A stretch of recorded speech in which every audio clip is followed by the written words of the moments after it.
Happy Monday, everybody. Okay. Go. Roll the intro.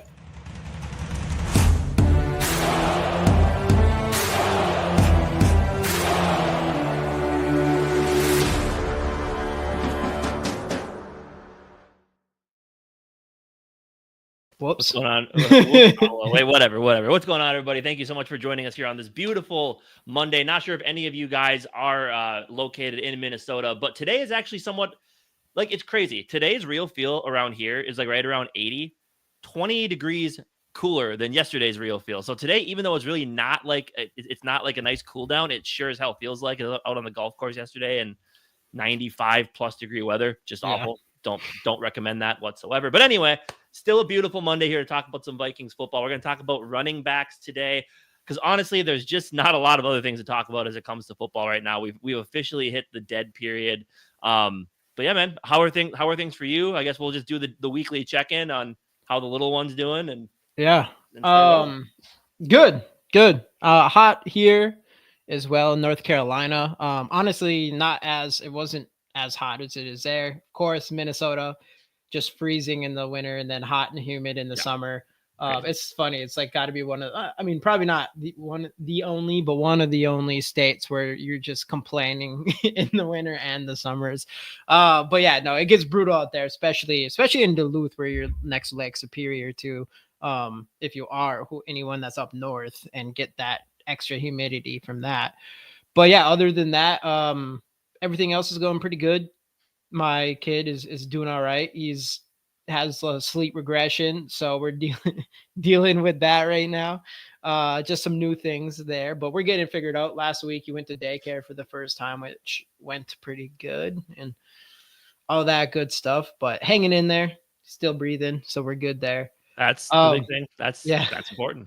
Other than that, man, like you said, we're in this dead period where there's not a ton of talk to talk about. We've got each week we come on here, we have each position group that we'll be talking about specifically, but this past week there was just no other news going on to really bring up and discuss as far as specifically around the Vikings. But there's some stuff going on in the NBA. I know the finals are over, and I think actually Nick mentioned something right here, man. Now that the NBA finals is over, we need football back in the worst way. Yeah, so that's even over. Sports. The Twins suck. Twins Can't suck. be happy about that. Yep. It's pretty much all you got is Caitlin Clark at this point. She's holding up sports right now. Yeah, pretty much. The summer, that's the WNBA, so that's saying something. That's saying something. That's all you got. Saying a lot of somethings. What's up, Nick? By the way, let me do some shout outs here. Nick, I see you. My guy, Bob Swedes in the building. What's going on, dude? Hey, Adam, what's going on, my boy? Let's go. T-Bass, what's up, boys? What's going on, T-Bass? Welcome in. Delton, yeah, that hot weather, fuck that sun, dude. It does sounds brutal. Not ready for football yet. It's baseball season. Go Cubs! Yeah, go. What a time to be a Cubs fan. Yeah, are they doing good? Yeah, they're having a pretty good year this year.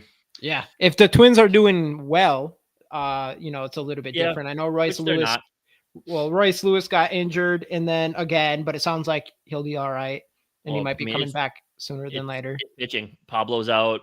Yeah, Matthews is out. Bailey Ober's underperformed. It's a disaster. What was working earlier on just fell apart, and this team's not good enough. Injuries, way too many injuries, top down. The sale needs to happen first off because F the poll ads, and then Rocco's got to go. It's just top down. They might need. I don't know. I would not be surprised if they end up being sellers at the deadline. And right now, Buxton is at his all-time high as it comes to value. He stayed healthy. He's hitting really well, playing good in the field. If you're going to trade Byron Buxton, now's the time. But if you trade Byron Buxton, you're basically officially signaling that you're completely starting over. And honestly, at this point, it's tough. I don't know. Sell the team like you might need to. Don't even do nothing until you sell that team, though.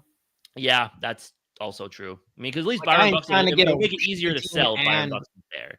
Yeah, exactly. Or this team, to sell this team on a rebuild would not be wise. No, it wouldn't make any sense. No, I don't know. So you want to sell that team first. They're in no man's land. I'm still asking about the 95 yesterday. Was that the temperature of the golf score? The real feel was the golf score, and that was about 110. Yeah. The golf was not good. I wish it was sub 100. Yeah, the golf was bad. The golf was bad. The weather was bad. The company was good. The beer was good. So that it evens out. Yeah, usually that's kind of how it usually Yeah. goes for me too. So But anyway, we know not all you guys in here. Well, most of you probably aren't Twins fans, so we'll cut the shit with that. We'll move on to talking some Vikings ball. But yeah, I guess let's just get into some running backs, huh? yeah. Before then, of course, everybody, another show, another card giveaway. Get the hashtag Skulls in the comments, like the video, and subscribe if you haven't already. But get those likes in here. I guess let's answer this real quick. The Vikings are kicking down the line, that cap down the line. Why? So that's an interesting thing because obviously, we a lot of these deals that we made this offseason and free agency and stuff was kind of we are pushing some money down and we kind of have a lot of extra cap space and people keep thinking we're going to make moves like Jair going to the Ravens. So that's something that we could have talked about. But which that team is stacked. That secondary is stacked. That defense is stacked. With him now with Hamilton as well as Starks over there, so that's good for them, I guess. But but that's an interesting thing. I don't know what the Vikings plan on doing. I know that we can push some of our cap space to next year and things like that, roll it over, which is something I expect us to do. Because I'm kind of with Delton here, where I'm like, I'd rather not just be in cap hell going into next season because I know that we were kind of had that idea that going into next season, this next off season, we'd have a lot of money again and we'd be able to do whatever we wanted in free agency, kind of like we did this past year, as well as like have all the options open to make draft whoever we want. So it is interesting to see kind of what we do there and if there is like, I don't know, unless you make a trade, I don't really know if there's anyone out there that you're giving up a lot of money Right. for. I mean, I know there might be. There's kind of that rumor too about the Brian O'Neill extension / restructure. So maybe you do take on maybe you do adjust it to where you take a little bit more cap hit this year and lessen because I think he's due like 23 million against the cap the next 2 seasons, but none of it's guaranteed. So maybe you do a little something with his contract and pay him a little more upfront. I don't really know. I guess we'll see. But yeah. Anyways, running backs. So obviously, we've got Aaron Jones. Usually I make a graphic. For some reason, it just was not working for me today. But we got Aaron Jones, obviously Jordan Mason, Ty Chandler, Xavier Scott, and then, of course, mix this in with all-time great fullback CJ Ham. I guess just starting here with Aaron Jones, man. What's your initial thoughts on this running back room and Aaron Jones this season? And I know I think we were both. I mean, we weren't surprised that Aaron Jones got extended. I mean, I think we kind of saw it happening. I don't know if we thought the money would be again. I mean, I know with the way that it's structured, it's palatable if you can cut him next year for very little cap hit. Mm-hmm. But I think because I know you and I talked about a lot with this running back draft class, we didn't necessarily see a big time re-signing or a trade for a Jordan Mason happening. Right. But with that being, because again, love this running back class. I think we could have partaken in that and been set up for the future a little bit better with a younger running back who's cheaper. But with that being said, with the way, as we could tell through kind of free agency and all that, with the way that they structured this roster, which was basically, as we've talked about it how many times here, give JJ McCarthy the best opportunity to succeed. The best opportunity to succeed is bringing back a locker room leader and a guy in Aaron Jones coming off his best season and pairing him with more of that bruiser, downhill type running back in Jordan Mason, who honestly still has some of that speed and wiggle that you kind of want from your second back as well. So this, I think the two moves, which I love them both. I love Aaron Jones. I like that the fact that if this year doesn't go well, you can cut him next year for very little cap hit. And then I think Jordan Mason's young. He brings a lot to the table. So I really do like the 1-2 punch. Again, would have loved to have drafted one still, but I absolutely love the 1-2 punch. They both bring different things to the table. And Aaron Jones does need someone trustworthy who can step in and take some of those snaps. Because yes, again, Aaron Jones played in every game. He, had the best numbers of his career, but he's past that number of 30. He has had some injury issues in the past. So I really, really like what Kwesi did, pairing him with a guy like Jordan Mason, who we got to see. I mean, we got to see firsthand how good he can be. So again, instead of going into the draft and getting an unknown, you're bringing in, you're bringing back one and bringing in another, like 2 known commodities that you know what their ceilings look like, if you understand what I mean there. So I love it. I think Jordan Mason and Aaron Jones are a really good 1-2 punch. I think they bring different things to the table, and I think they're both going to be able to help JJ McCarthy in multiple ways. Yeah, and like you said, we were kind of expecting Aaron Jones to be back. And the funny thing, we were expecting him to be back, but we were still thinking that we would go after a running back prior to the Jordan Mason thing, to the point where we spent probably a majority of our time looking at running backs during the offseason out of any other position, because it was just exciting to potentially go get a young one in a class that was so stacked up. And like I kind of wish we would have grabbed somebody. We talked about what's his name? What's the guy that ended up going to who was it again? Brashard Smith. Yeah, Brashard Smith. Like a lot of us wanted him in the 5th round, ends up going into the 7th round. And then plenty of other guys, Tootin out there as well. And then obviously we have our guys that we liked, whether that was Henderson or RJ Harvey, guy I really liked, and obviously other guys like Neal who fell quite a bit down there and ends up getting picked up by the Saints, and Scadaboo even falls. I think Scadaboo was 4th rounder, ended up in the 4th round, late 4th round or something like that. Yeah. So there's a lot of good talent there, and I think the Vikings we were fans. We're hoping we'd at least get some guy, just because it was so stacked, but not because we needed to have one. With Aaron Jones, I do think you're getting a guy that I think he still has enough left in the tank. He looked really good last year, specifically when he is healthy. Had the most carries, the most usage he's ever had. He probably can expect some sort of decline. But then you go get someone who spells out Aaron Jones perfectly in Jordan Mason, someone that Aaron Jones always had when he played with the Packers, another guy that can come in there and kind of more of a hard-nosed type of runner. And I think Jordan Mason definitely does that for us. So it'll be interesting to see what happens this next season. And I don't really know what the running backs are looking like coming out of college next offseason, but I'm assuming we'll kind of be in a similar situation where I think we're all hoping that Jordan Mason shows so much that we can rely on him kind of being one of the running backs of the future. And then I know Nick mentioned that he wouldn't be surprised if you see Mason as RB1 at some point into the season, which will be interesting. I don't know how they'll do that. If Jordan Mason is just no questionable, a lot better when he's on the field, and Aaron Jones takes a back step. But Aaron Jones kind of, it's like, I don't know, you just kind of feel like it's just going to be like this committee thing no matter what. Yeah. And then maybe even if Jordan Mason's playing better, you just kind of get this veteran vibe that Aaron Jones would still be running back one technically. And I mean, Mason hasn't shown a lot in the pass game, like from a pass catching perspective. And that is something that Aaron Jones does obviously bring to the table. So I think Aaron Jones will outsnap Jordan Mason just because he does other things, and he's still a good blocker, that type of stuff. So that's my opinion. I think Aaron Jones, unless an injury happens, I do think that Aaron Jones outsnaps him this year. But I think Mason's going to just bring to the table what we just didn't have last year. I think he's going to help in short yardage and goal line stuff a lot. So that's the thing. It's like, I don't know if I feel like Aaron Jones will outsnap him. I will say I wouldn't be surprised if the second half of the season you do see Jordan Mason snapping. Add it to the list? Yeah, sure. Add it to the list of bets? All right, let's do it. What are we doing for that? $5? Let me go bring that up. So, okay, I'll put $5 at. I'm not that Jordan Mason will take over as RB1, just that he outsnaps him. Barring injury. I guess. Injuries don't count. No, we won't do injuries. Right. But I mean, but then it's tough. It's tough though, because then how do you differentiate like what injury like?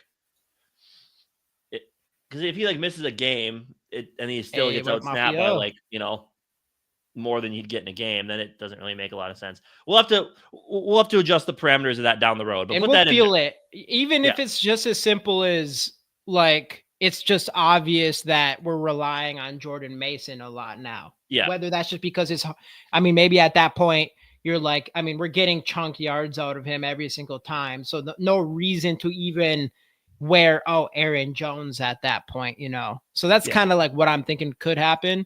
But I'll say so. Jordan Mason outsnaps Oh, snaps. Aaron Jones.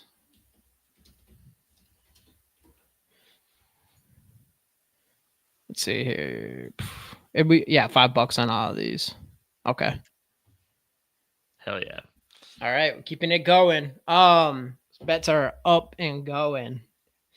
Hell, he was leading the league in rushing yards like first 6 weeks. Damn near beyond a line that isn't better than what we have. Yeah, facts. And that's what I was gonna say. With I know T-Bass, like he's I want to see it to believe it type of thing. Yeah, but you should be really optimistic that I really honestly believe that.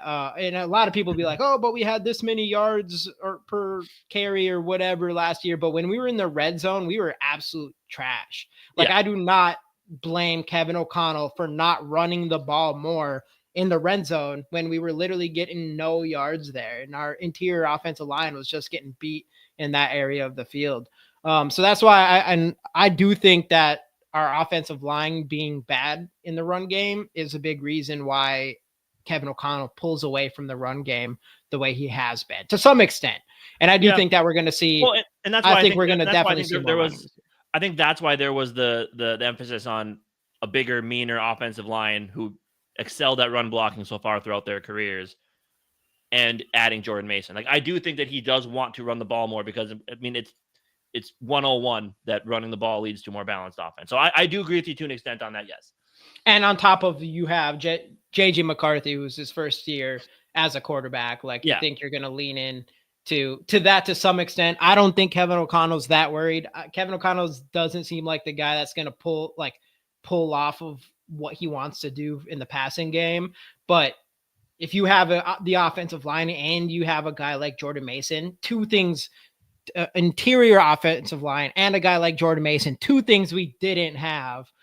So I'd be surprised if we don't see more running, and more importantly, just more successful running. Not just, I don't care. Like, I don't want to just run more just to run more because we think we have to. I don't think it really works very well unless you're being successful at it. I don't think defenses are going to bite that hard if they think your run game sucks. Or our run game wasn't completely awful, but in the red zone, I thought it was pretty bad. So it'd be interesting to see what happens there. But so Aaron Jones, I guess, I mean, let's do some predictions on the way here. What do you expect to see from Aaron Jones? What if you were going to say just a split? We'll just say full season long, not just second half, whatever. What do you see as like the split between them two? I mean, I could see it being like a 60-40. 60-40. That's kind of what I'm feeling. Yeah. Like right out the gate, 60-40. I guess that's a good one. Like right out the gate, we're seeing 60-40. Because I just think, I mean, they like Aaron Jones. When it didn't come down to red zone stuff, the dude was a great runner last year. When he was perfectly healthy, and then he does just bring that. I mean, 408 yards through the air. Like he adds that element to the game as well. He's got good hands. Right. He can make things happen out of the backfield as a pass catcher.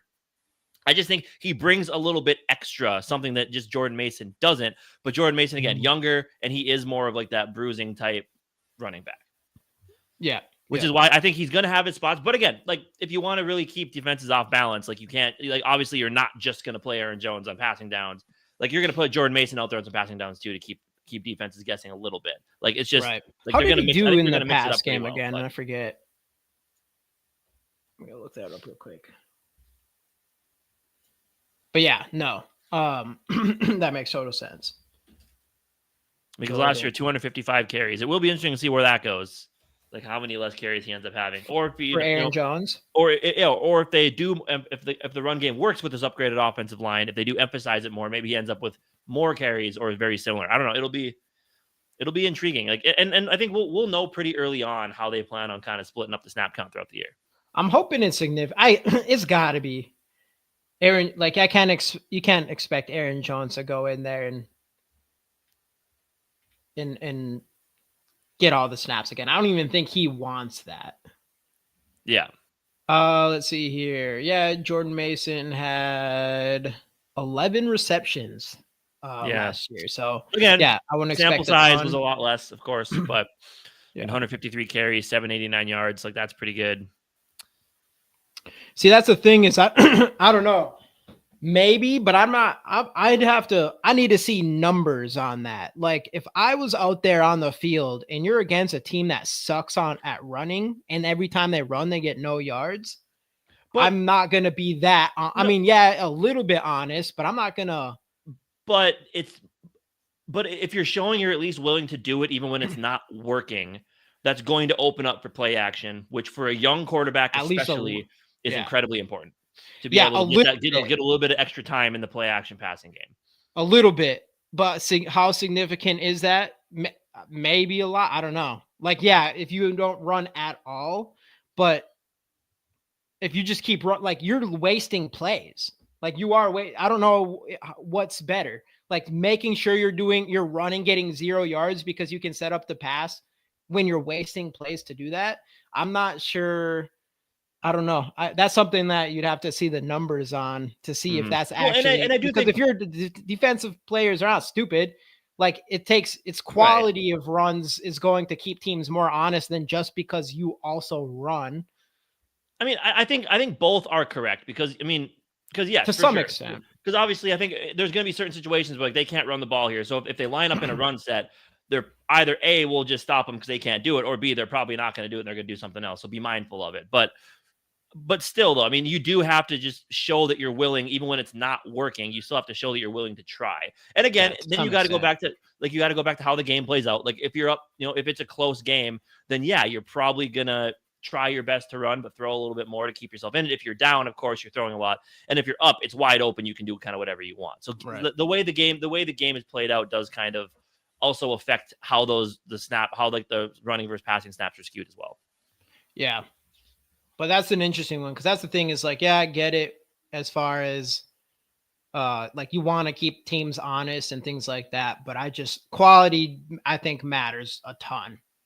Like if you can't run, if you're not doing anything run, I don't think it's going to make a massive difference. Right. I mean, I think if you're getting quality runs, of course, then the defense is going to be more mindful of it. But even if you're not, and you have some quality runs and you're still showing that you're willing to try it somewhat consistently, they at least have to, in the back of their minds, think, yes, they have it. Like last year, even they have Aaron Jones. So if we don't watch out, we were good enough to break one. But... So we do need to be mindful of this. Well, so, they have to be mindful of Aaron Jones. Last year, we weren't bad. We weren't bad. Bad. Right. Bad in the red zone, I felt like, but not overall bad. Like you had to be honest. But at the same time, it's like, yeah, I mean, I don't know how significant is like if you keep running, if you're wasting a entire down because you feel like you need to keep the team honest when they're not biting on it. Like if I'm their defense and they can't get past your defensive tackles. Again, that's how the game goes. And like, yeah, if they're not biting on your play action, then you need to adjust to it. Hey, let's go. Yeah. So that's the thing. I get it as far as like, but I'm not team. I don't know. I'm not team. That's why I kind of give Kevin O'Connell a little more slack than most people, because when we're in the red zone and there's times that piss me off, we ran like twice in a row, get 0 yards. And then now you just wasted 2 plays when, yeah, I get it. You need to have the run game, but if the run game literally isn't working and it didn't feel like, and especially if you're against teams that have good defensive fronts, like defensive coordinators don't give a shit. If they know that they're stopping your run with their defensive line, then you're not going to keep them very honest. But then, if you're just going to do straight drop back passing, then they're just going to drop however many in coverage in the red zone and be like, all right, see what you can do. And what happens? Then Sam Darnold overthrows a bunch of guys because there's nobody open. Like, yeah, but you might have to do that because they might be doing that no matter what, because they might not take your run game serious no matter what. I think defensive coordinators will commit to the pass game if your run game absolutely is not working, and now you're just giving up free plays. Yeah, but I don't know. Again, it's all hindsight because I mean, if it's not a wasted play if it works, it's just I don't know. It's all hindsight and kind of what you see there. But I don't know. I mean, it's important. But again, last season and kind of this conversation, I think was a big reason they decided to upgrade that interior, that offensive line. The protection those last 2 games for Sam Darnold was just god awful. I mean, and Darnold held on to the ball too long. That's fair.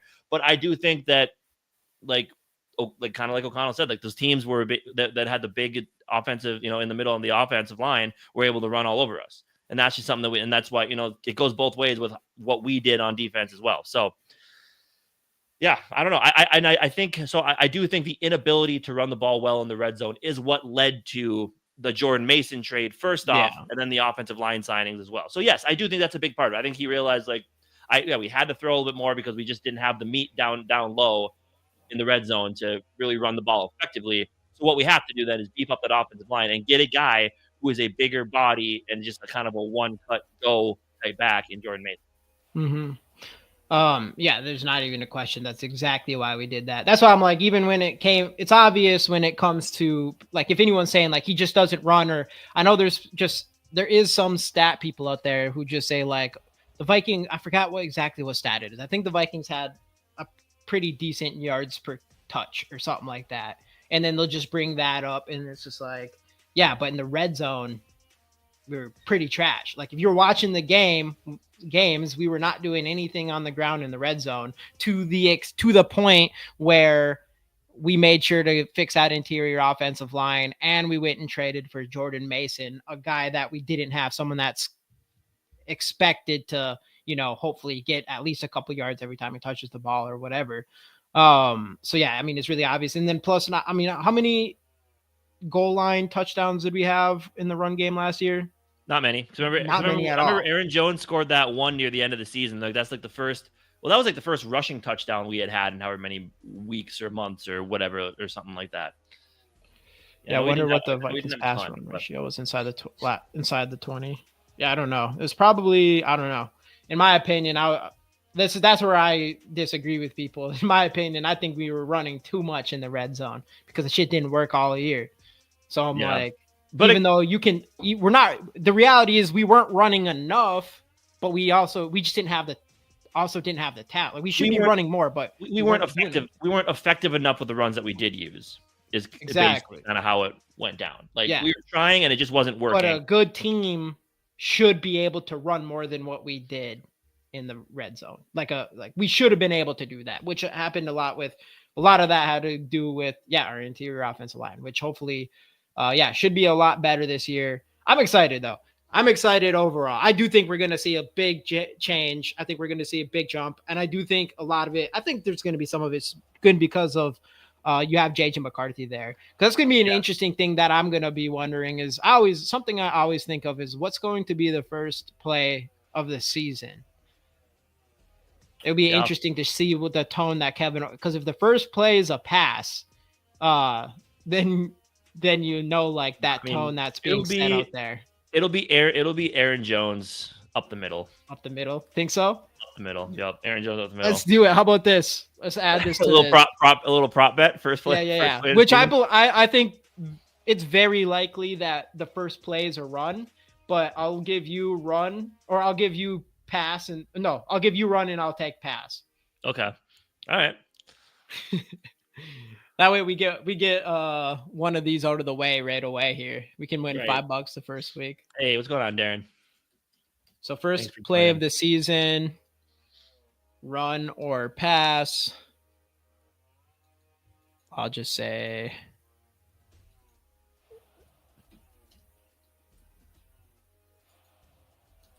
so that'd be interesting. I think it should be a run. I think part of it isn't even just I think a lot of it's not just because JJ McCarthy's first game of his career. I think some of it is Kevin O'Connell maybe even just making a point to himself to run the ball more. First play action, deep shot. That's what I want. So it just started off hot. Let's do it. JJ to JJ, first play. It'll be interesting. I'm guessing a run, though. Obviously, we got a while yet. I know we have a full month before we can start getting excited before things even just get interesting, and then you still before we get excited that it's a week away. Yeah, then you still have a month after that of preseason and training camp and that type of stuff. It'll be interesting. What are you thinking happens with JJ McCarthy in preseason? How much do you think he plays this preseason? That's interesting. I think it depends. I mean, I think if he plays well enough, because they're doing the joint practice and stuff too, I think if they feel comfortable enough with what they see during camp against Brian Flores' defense, I think they'll lessen it.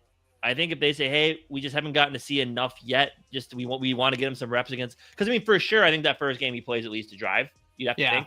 I think he's going to be playing with, I mean, Jefferson, Addison aren't playing. I think he's. Did Darnold did have one drive. Darnold did. Yep. I think he'll be out there throwing to Ty Felton, Jalen Naylor as his top two. I think he'll have whatever running backs we have in camp. I don't think any of the big names play game one, but I think he at least gets one drive. Hopefully the knee stays healthy, and just kind of let him see how he does. And if they're like, hey, we saw enough on that first drive, let's pull him. Mm-hmm. Then you kind of go from there. Then the joint practices. If he really plays well in those joint practices against New England, then you're probably not putting him out there at all in that preseason game. So I think he's going to play at least a drive game one, and TBD after that. I could see him just playing a drive game one. Like I could see them not wanting to risk too much injury or whatever. If they feel comfortable with what they see throughout the early portions of training camp and going into some of the joint practices and stuff. So yeah, I don't know. What do you think? Yeah. I'm assuming like if we get to that point and it's just obvious that JJ McCarthy is absolutely quarterback one, there's not even a question about it. He's been named quarterback one. I do think that you find him playing the first game. I just feel like you have to give him some reps, and maybe it is just one drive or maybe it's more than that. But for a first year player, I'm just trying to think like when it comes to rookies or first year players, whatever, you generally get more playing time. Like I'm trying to think with Jaden Daniels and Caleb Williams, like how much did they play? Yeah, that's a good preseason last season. Yeah, those are two good ones to actually think about. Because I think I do think they played quite a decent amount. Yeah. Like I don't think you need to have them play more than one game, but once preseason starts, Casey and I will give Will the Thrill the predictions. Hell yeah. Will the Thrill. I think he's gonna. My prediction is he's going to bounce back from whatever happened at the end of the season. T-Bass. So let me ask everyone a question with everybody. Pretty much agreement. The reason running sucked is all because of the offensive line. So that's a thing is I don't think the running game, it was bad in the red zone. I don't think overall that it absolutely sucked. And I do think a lot of that has to do with the reason why it was inconsistent, I think has a lot to do with the offensive line. And as far as Madison goes, I would say you do have to give Madison some slack, but at the same time, I don't think Madison is also like a super great running back. Obviously, I mean, he had a I don't know what the Raiders offensive line's looking like from run blocking perspective, but Madison wasn't lighting the field on fire over there either. So I don't know. It's probably a little bit of both of them. Yeah. Caleb Williams played the entire first half against Cincinnati and 2 series against Buffalo. Then I don't think he played any of the third game. Okay. And obviously you're talking about JJ McCarthy coming off of an injury that happened in the first preseason last year. Obviously, usually when there's an injured guy coming back, you kind of see him play a little bit less. McCarthy and then Jaden Daniels only played 3 series. Okay. He played in 2 games, 3 series. 2 games, 3 series. Yep. Does JJ have a McCarthy? Not yet. I need to get him one for sure. I want to get one that actually says JJ on the back. Yeah. And then and it be number 9 still though. That'd be kind of cool. Madison's vision was bad. He just wasn't. I don't know. Madison was all right, but if he's not a starting running back. It's just to me he's Jordan Mason without the burst. You know, like he's a bigger body, but he just didn't have like that quickness to get to that top end speed. Yeah, top end speed, and Mason has some. He has some move. He has some cuts. He can cut. He can like that Adrian Peterson type cuts, where you didn't really see that with Madison as much. I think Madison ended up in Miami. Yeah, he is in Miami. Yeah. He went to the Dolphins. Yep. Madison Which is weird. With the Dolphins. Do they still have Raheem Mostert? I don't know if they do. They got obviously we know they have HN. And I know they had Jeff Wilson Jr. for a while. Yep, and then the rookie from last year. Jalen Wright. Jalen Wright, yeah. Yeah. Let's see. Right now, Devin HN, Jalen Wright, and Alexander Madison. The team. Okay, so they don't have Wilson or Jeff Wilson both this year. Interesting. So actually, HN Wright, because Wright was kind of just like a bigger guy too, right? He's fast. Yeah, he's a breakout speed guy. Actually a solid 1, 2, 3. It's actually a solid running back room. Yeah, I know. It'll be interesting to see that HN Oh, like. Well, wait, did they get Ollie Gordon too? did they? Yeah. Oh wow. So Ollie Gordon versus Add him to the Madison. mix. Yeah. I feel like Which Ollie obviously- Gordon. I feel like he Hey, is what's going Alex. on, Jen? I feel like Ollie Gordon is Alexander Hey. Madison. Does that kind of seem like a fair comparison? I feel like it could be. I don't know. I wasn't as big on Ollie Gordon as a lot of people were. Mhm. I did like Jalen Wright a lot, and he played really Yeah. well when he got the opportunity. So I think that Yeah. they're going to get kind of a decent 1-2 punch out of them. But With it Achan, sounds you like, need him because Achan gets hurt a lot. yeah, sounds like HN. People are expecting him to have a really big season, but Where did Raheem Mostert end up? I don't know. He is the Raiders. He went to the Raiders. Okay, interesting. So, doing pretty good, Jen. Just boring time of the year for football, but summertime. Obviously, in Minnesota, it's kind of nice. I'm sure, except for I guess it's hot up there.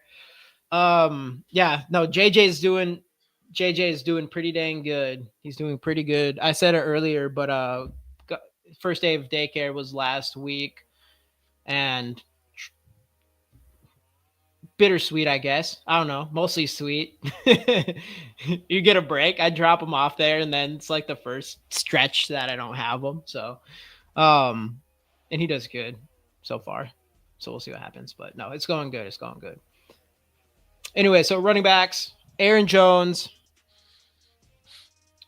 Well, actually, going back to the JJ McCarthy thing. So based off of what you told me about those guys, I do expect. I don't know. I would not be surprised if that very first game you see a 2 or 3 drives, or maybe even just an entire half out of JJ McCarthy, and then it's kind of tough to believe that he'll play anything else. Yeah, I think they go in with the plan of give him. I think I could see them being like, we'll give him 2 drives and assess. Like if he plays well enough those first 2 drives, and we see what we want to see out of him, we'll take him out, and then again you have, because is it the Patriots? Is that the second preseason game? Do you remember? Probably because we practice with them. Yeah, so that's why I would not see him playing the second game, because I think they get in. I think they get a lot of those starter on starter reps in those joint practices. Right. And then when it comes to the game, that's more when you get to see your depth pieces go in there, and just when you're trying to make final roster decisions. So I don't think he plays at all that second game. I think I could see him. I could see them playing him what up, Tycoon? First game. Just because they know they're not going to play him in games 2 or 3 because of those joint practices. So I could see him playing a little bit more that first game, but then just the joint practices will kind of make up for what he would do in that second game. So I'm going to say he plays game 1, none of the other 2. Yep. And a lot of that, I think, is just to get him some actual game more than anything. Because otherwise, if that wasn't the case, if he didn't get hurt last season or anything like that, I'm sure you might see him for one drive or something. And he's not going to be taking hits against his own defense or in the joint practices. So like the only way to just kind of start taking some of those real game hits is a preseason game. And I think they're going to get that out of the way week 1. Just see how the knee responds to all that, make sure he's healthy, and then pretty much bubble wrap him after that. Yep. And then you're going to probably get, obviously, I mean, at that point, you're not going to see Darius up. We don't know if he'll even be ready for the season start. So I'm sure you'll see Skol in there. You'll see Brandel in there. You'll see Donovan Jackson in there. Mm-hmm. Probably not Ryan Kelly or Will Fries. I think you'll. But you'll see some guys, like you don't want to bring you need to be careful too. Like you don't want to bring JJ McCarthy out there behind the second offensive line either. But so that'll be interesting. Maybe, who knows? Maybe they do. Maybe they do put the starting line out there at least for the first drive. I don't know. T-Bass, I know we were talking about this too. Like I wasn't even expecting to see Darius going out on the field. So that's huge. I'm still saying between weeks 3 and 5. Honestly, I don't really know. I like seeing him on the field and actually like doing stuff. I thought he was far from that. Yeah. I don't know. That's a tough one. I mean, I could see them being overly cautious because you paid him a lot of money. He's your franchise left tackle. I could see them being overly cautious and knowing that they have a quality backup in Tyler Skol to put out there if they need to. So yeah, no, I'm going to say I think week 3 is a good spot. I can see it. Because I mean, I think he'll avoid the PUP list.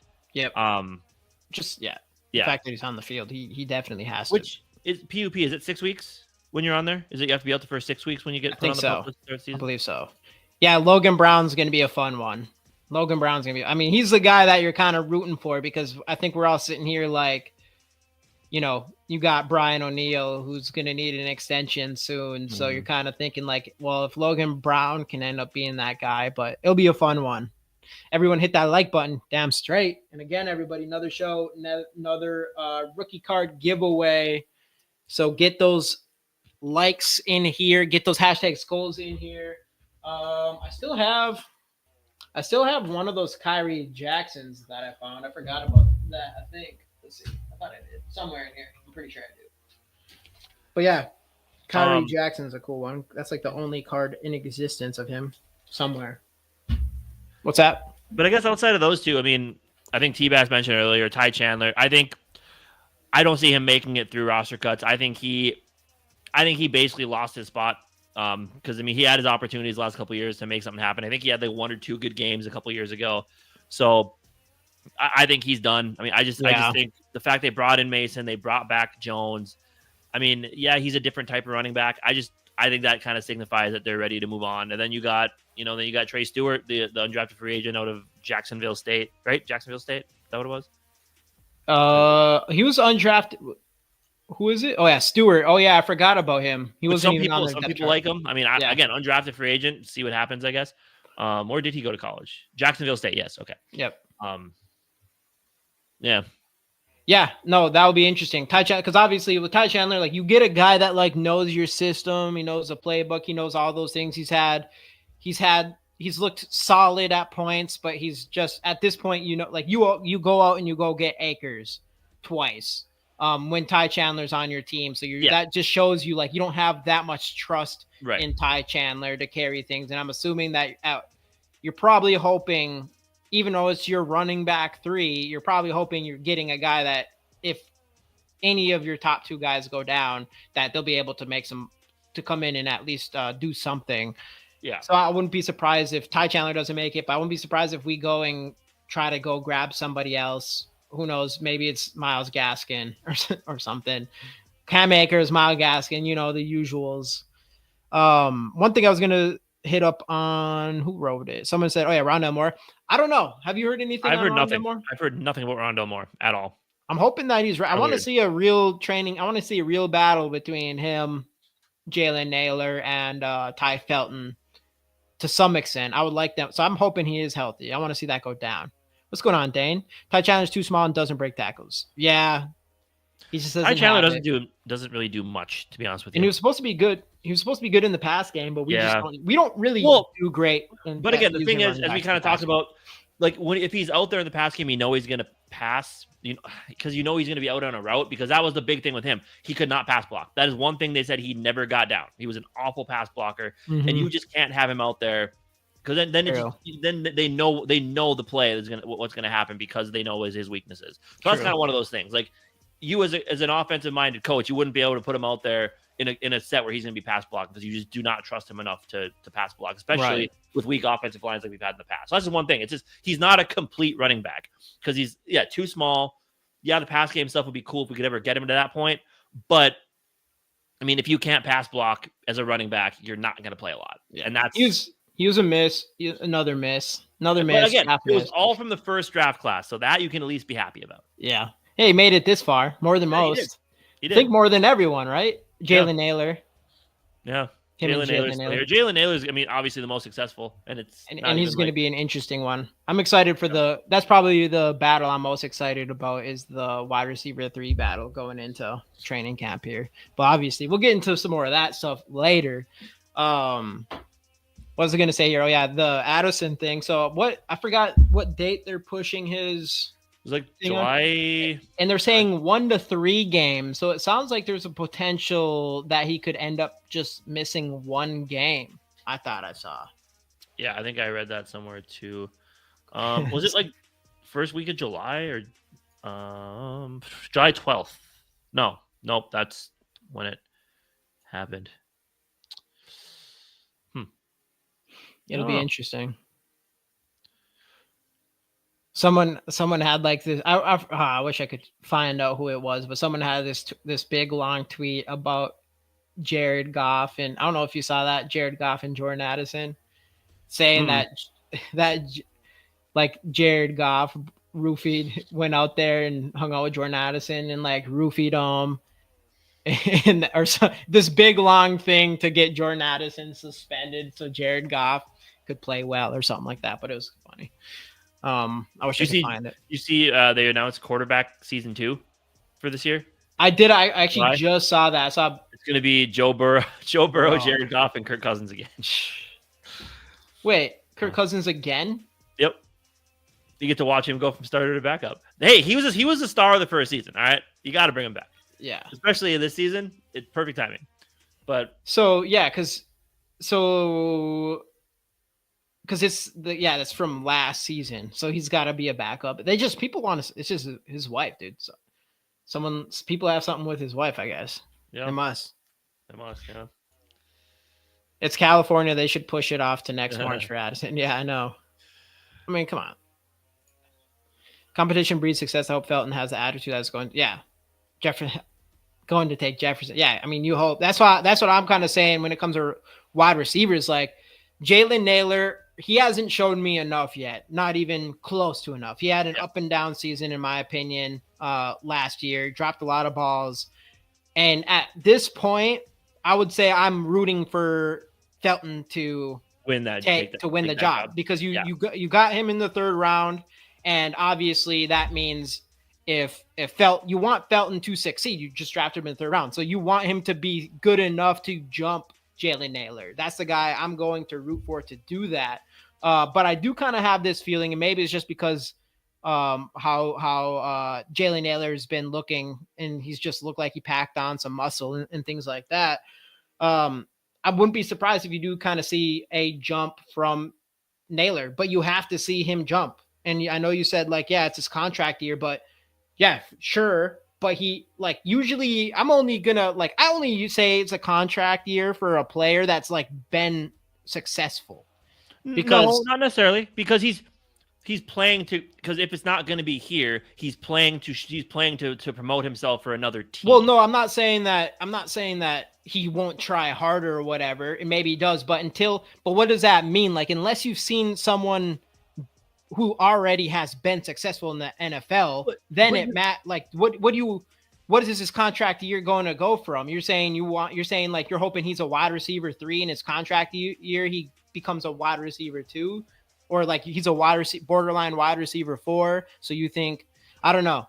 I guess I'm saying because he had his moments last year, especially to start the season when Addison was injured. So again, we got to look at it this way too. Yeah, I'm hoping so. Let's say if Addison gets suspended those first 3 games, that's going to be huge for a guy in his contract year to either be back here next year or be somewhere else, because you're going to be the number 2 wide receiver behind Justin Jefferson. So you're going to have 3 weeks potentially to show your stuff and to get your name out there in national circles. So it's one of you want to see, and then if he does play well those first 3 games, even when Addison comes back, you want to see the consistency. So I guess in a contract year for a guy like Naylor, you like to see him take the highs that he's had and just make that a little more consistent throughout a 17-game season. I'm not asking them to go out here and get 1,000 yards, because with the offense we have, it's just not going to happen. You just want to see consistency from a guy in a contract year, and you want to a reason he could be more consistent is knowing, well, they drafted this guy Ty Felton to basically take my job this year.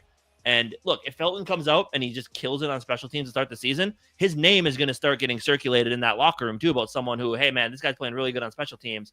We might need to give him a role on offense here soon too, because he's being a kind of a good soldier. So that's a bold one right there. I forgot T-Bass is kind of a Felton guy. I like that. But I mean, I do think yes, it's a little bit different, but I think the contract year thing is important for a guy like Naylor, because you're going to want to put your best film on tape consistently, especially going into free agency if he's not back here. Yeah, that's not really I guess that's not really what I'm saying, because obviously every player is going to be more motivated for his contract year or whatever. I guess I'm saying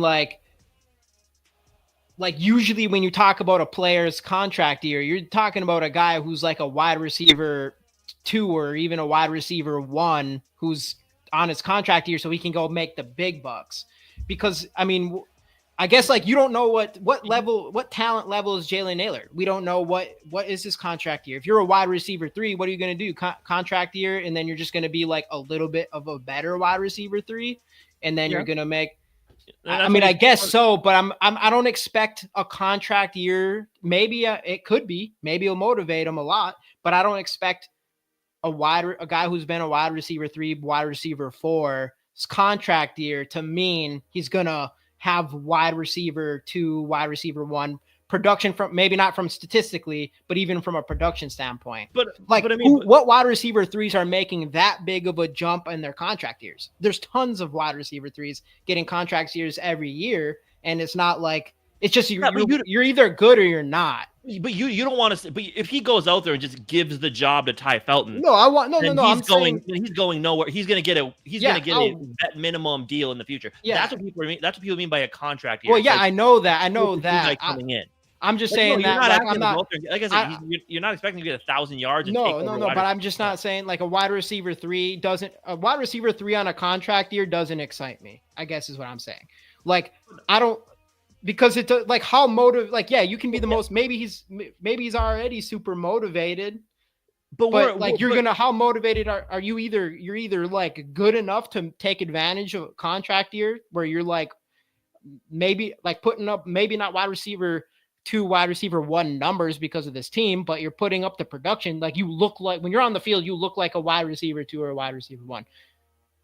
I guess like, I'm not talking about that. I don't think he's going to be motivated on a contract year and he's going to let these people beat him. I think he's going to do whatever he can to hold that wide receiver 3 job. I think he's going to do whatever he can to have the best season he possibly can. But I don't think a wide receiver 3 on a contract year is going to come in and just automatically I guess make a huge boost on this team. But but that's the thing. We're not talking about it in the grand scheme of the team. It's more of versus Ty Felton. Like that's kind of what this comes down to. This comes down to that wide receiver 3 spot and Jalen Naylor versus Ty Felton. And it's like the whole point is Jalen Naylor thinks, okay, they moved around in the third round. They took this guy who a lot of people thought they overdrafted. So obviously they really, really like him and they think he's going to contribute this year. So if you're sitting there with Jalen Naylor, you're like, yeah, I ain't going to let that happen. Because if I let this guy come in here and take my wide receiver 3 job from me, then the rest of the league's going to know, like, oh, this guy just this Jalen Naylor guy who's been in the league. Yeah, I know, but we're talking about wide receiver. We're talking about wide receiver 3. Right. That's the conversation. We started talking about Ty Felton. I know, but if he ends up, we're not asking you to be excited about it. We're just having a conversation yeah, about but wide that's receiver 3. Yeah, I know, but that was the point I was coming from in the beginning of this. Had nothing about the motivation for a contract year. It had everything to be about. Like, I'm not excited that Jalen Naylor's on a contract year. And like, I don't think that was never the conversation to begin with. Yeah, it was because that's what I brought up, or because that's what Dane brought up was Naylor will be playing for a big contract. And then that's when I said, I don't think that really matters that much because I think that matters. This right here is what I've been talking about. I think that matters. Letting Felton come in and take his job. Like I'm not. Yeah, I think that matters for. He's going to help become wide receiver 1 on this team. No, but I think it's going to help. I think it's going to help him stop a player from taking his wide receiver 3 job. Yeah. But it doesn't make me believe that Jalen Naylor is going to be the wide receiver 3 that I think we want. I don't think he is yet. No, but I mean, but if he's going to get there, this situation can only help him. Or at least give him that extra bit of motivation to do something with it. Like that's the whole point of this conversation. Like having a guy like Ty Felton and knowing that you're going into the last year of your contract, so nothing's guaranteed going forward for you, would give you think that would give you that little bit of extra. I think we're arguing about 2 different things. Which, hey, that's the way debates work, right? You always just argue about. Because I totally agree with you. I guess my point was just about that I'm like a motivated Jalen Naylor doesn't really excite me that much. But hey, if Felton comes in, he could be as motivated as you want. But if Felton comes in and he's who the Vikings wanted him to be from a talent level, then I don't think a motivated Jalen Naylor would matter that much unless because I'm not convinced Jalen Nailor he's been around a while. I'm not convinced he's like that guy. Maybe he is. Right, maybe he does take a big step. Maybe it's motivated. Or what if he Westbrook Akini's it this year, where he comes out and he has like 10 catches and 6 of them are deep bomb touchdowns. Then you're looking at that. You're like, okay, now he's showing that one thing that we wanted to see from him, and that was that deep shot type of receiver. Like that's. But do I think that's going to be? But do I believe it's because he's on a contract year? Do I think he's gonna if he breaks out this season? All right, this is how I'll say this. If he breaks out this season, do you think it was just because he was on a contract year? No. Compared to let's say Stephon Diggs had I don't know what his contract looks like for the Patriots, but he took a 1-year deal with the Patriots, and then he has 1,500 yards because he knows he needs to get paid. Like, that's a big difference between those two players. Because Diggs got a huge contract coming off an ACL tear, dude. I'm saying that I'm not saying Stephon Diggs is going to do it. I'm saying like a contract year for a player that's already good is different. But than really good players don't make it to contract years because they get extended before that. Some people there's good there's good players that are on contract years. Good players, sure, but not like elite, like wide receiver 2 guys or like starters. Like there's a starting left guard, we'll say, who's like borderline or whatever, contract year, has a good year, I guess, compared to like backups. Basically, wide receiver 3 could be starter in some certain snap sets. It is. I don't know. Diggs is not, because I don't think Diggs is gonna do that. I'm just saying, like you're like a star player. I can see them being like, all right, I'm getting kind of lazy right now, but now I know I need to make some money, so I'm gonna try my hardest. Where Jalen Nailor, I feel like he's already been trying his hardest. I don't think you should not need a contract year to break out if you are not a starter in the NFL. But I'm just saying it's not going to hurt him, the fact that he's on a contract. No, I don't think it's definitely motivation. I think it will motivate him. Yeah, I think it will be extra motivation. I just don't think it's that significant I think that should not be motivating him. He should not be even thinking about a contract year when he's a wide receiver 3.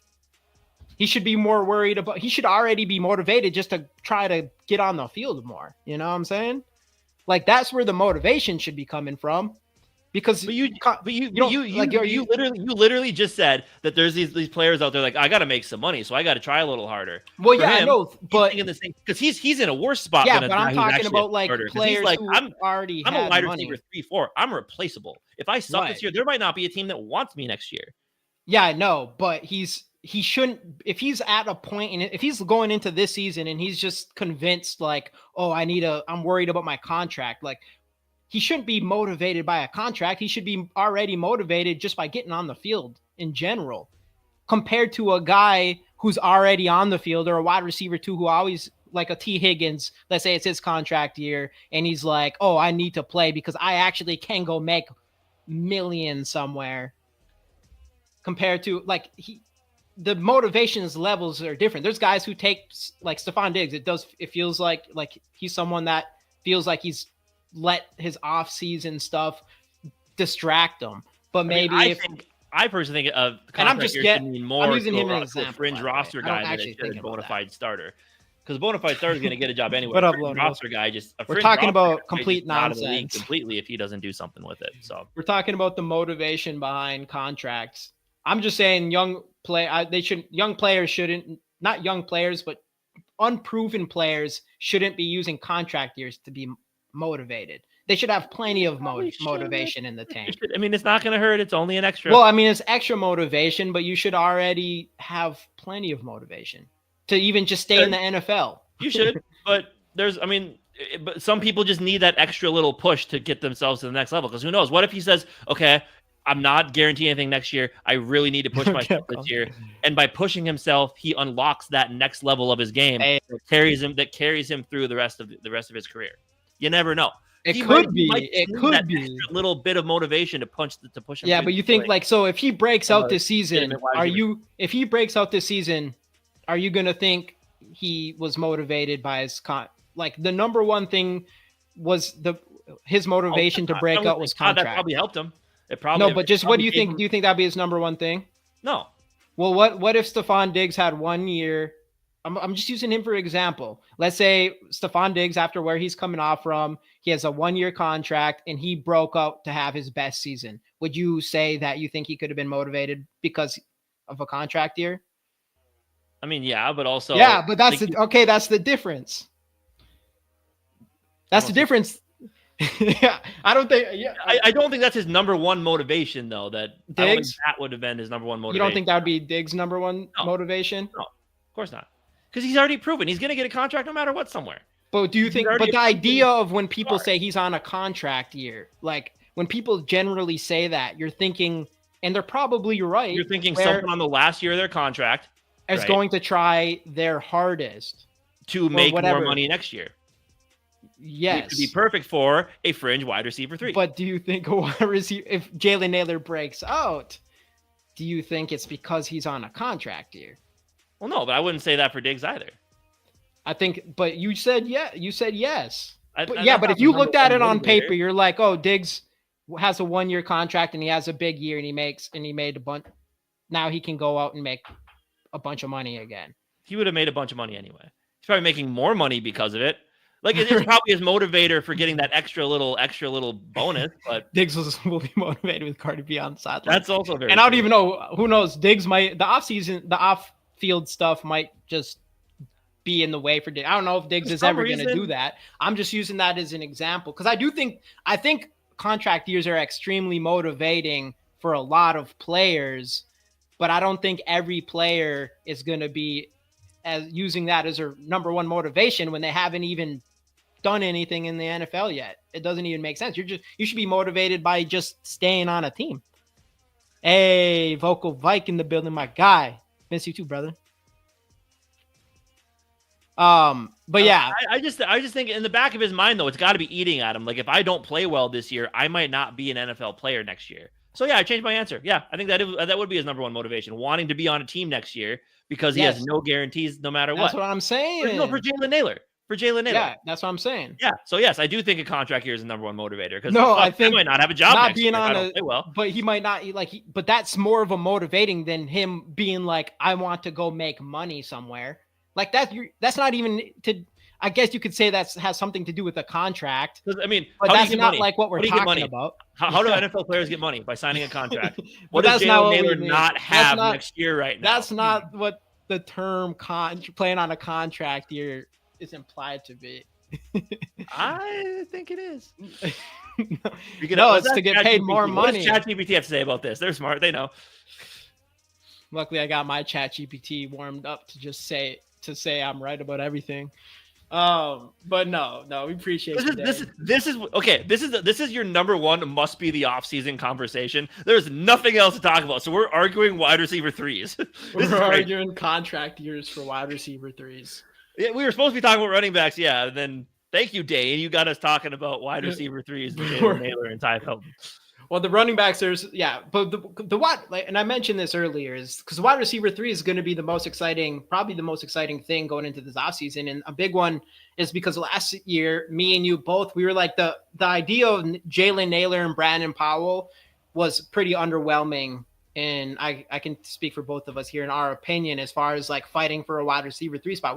We thought they should have went out and grabbed another guy to come in and, fight like a veteran. We were talking about veterans. We were talking about Michael Thomas, even though I don't think he went anywhere or whatever. He maybe would have retired. I don't even know. But we're talking about a veteran. Get another person in there because we weren't confident that Jalen Nailor or Powell are going to be like good wide receiver 3s. Are we in another? And someone brought him up earlier, but KJ Osborne, KJ Osborne, like we wanted him to be that. We've been asking for a good wide receiver 3. We're asking for a wide receiver 3 that would be a wide receiver 2 on most teams. And I'm not convinced Jalen Nailor is that guy at all, but he could jump up. So you want to have that guy. And that fact that you drafted Felton in the 3rd round makes you feel like whether I believe he can be that or not, it makes you want to root for him because you want between him, Nailor, and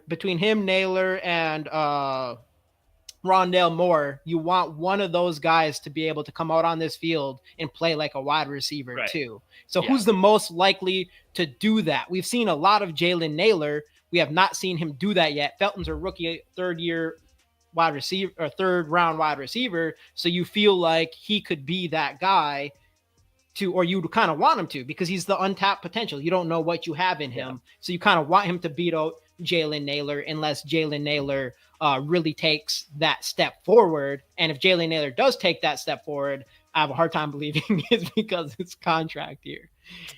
I don't know. I'm not paying Naylor if that's the question. No, I agree. And I think that's a big reason why they took Felton. Because Alec Lewis said it himself. He said, obviously, he's like, they love Jalen Naylor. I mean, or they like Jalen Naylor, but they know he's going to have to get paid. He's due a new contract next year. And with kind of how the roster is structured, you want to get as cheap as you can in certain spots. And they liked Felton enough to think he's going to contribute on special teams week 1. And then eventually we'll kind of grow into hopefully that wide receiver 3 type guy that we've been looking for. Yeah. Dude, yeah, for sure. Running backs. Running backs. So running back to the running backs. No, we're overall, because we're getting to the end here.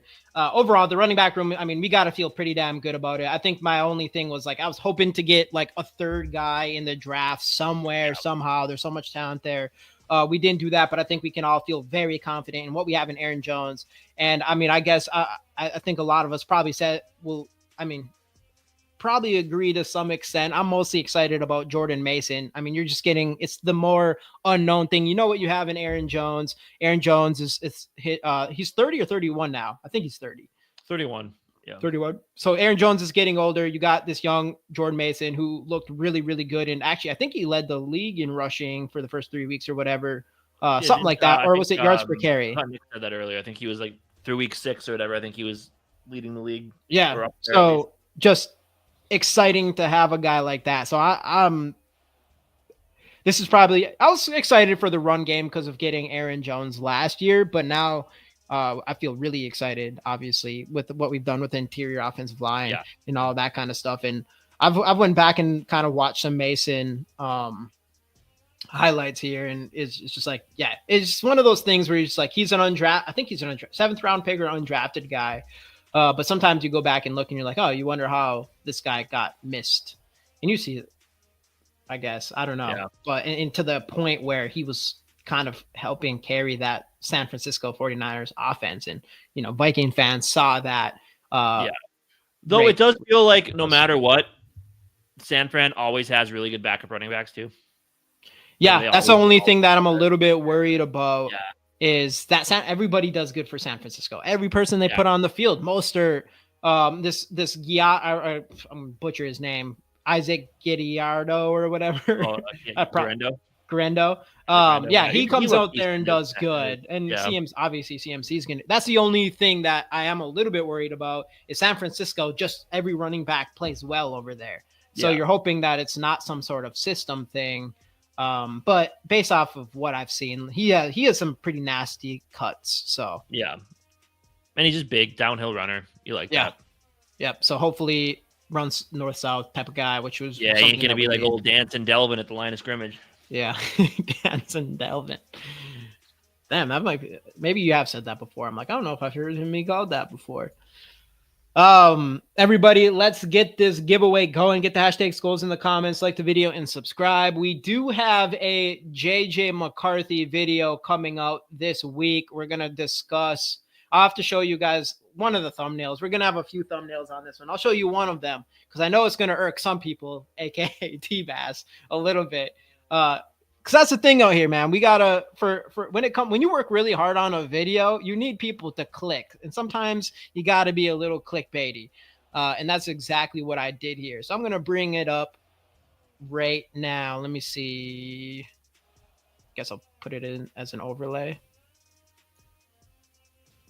So this JJ McCarthy video will be coming out this week at some point. We worked pretty significantly on it.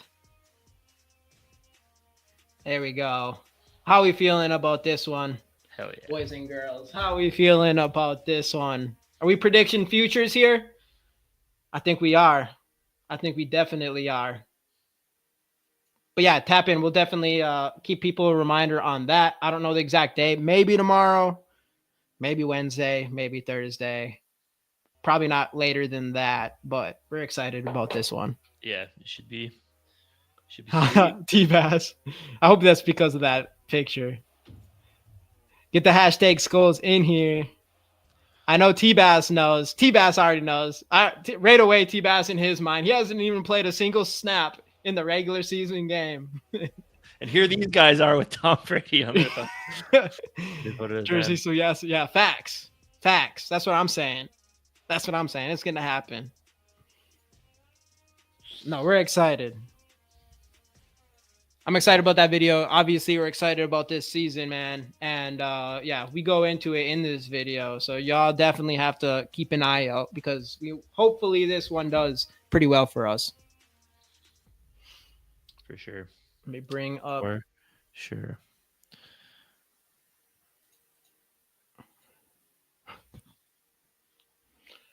All right, 11 entries. Got some good odds here. Anybody else, get the hashtag Skols in the comments for your chance to win a card. Yeah, JJ. I mean, these JJ McCarthy cards are only going to go up in value, so get them while you can. Which I have to go and try to get I want to go get a really good JJ McCarthy card. I mean, and I get this point, T-Bass, but the Tom Brady thing is more of the Michigan comparison than anything else. What would you say? Let me ask you something. If you see Packers pictures with Love and Brady, wouldn't you laugh? I kind of keep myself grounded. Would I laugh? But again, yeah. This is more the Michigan comparison than it necessarily is. Well, and the winning. Yeah, that's also true. It's Michigan in winning. Like there's and plus he's like they actually communicate to each other. So there's like obviously I'm not sitting here saying that he's going to be the next Tom Brady. I'm not saying he's not though. But yeah, no, there's a huge difference. First off, you're talking about Jordan Love compared to JJ, the future GOAT McCarthy. It's a big difference there, T-Baz. But no, like I said, when it comes to these videos, like our video isn't about JJ McCarthy being Tom Brady, but you just got to do what you can. You put a lot of work in these videos. You got to do what you can to get people to click on it. And that's exactly what we're doing. For sure. We're starving out here, you know? There's not a lot to work off of right now. So we're just kind of. All right, let's get this rolling. 3, 2, 1. Boom. First 5 make it to the duck race. Whoever wins the duck race wins the game. Oh, well, I hate Michigan. F Michigan. That's why you don't like JJ McCarthy, T-Bass. Adam, are you still in here? I believe you are. I'm going to keep it going. Adam, let me know. I mean, he was here 2 minutes ago, so he better facts, not. Lone Wolf, facts. JJ McCarthy's he's set up for success. Big time. Dane. The man who started like the 10-minute, 15-minute long in here. conversation. Dane, you're still in. There he is. Dane, you're in here. I believe. I just saw you. We got Adam. We got Dane. They're both here. It's good. All right. Keep it on rolling. Boom.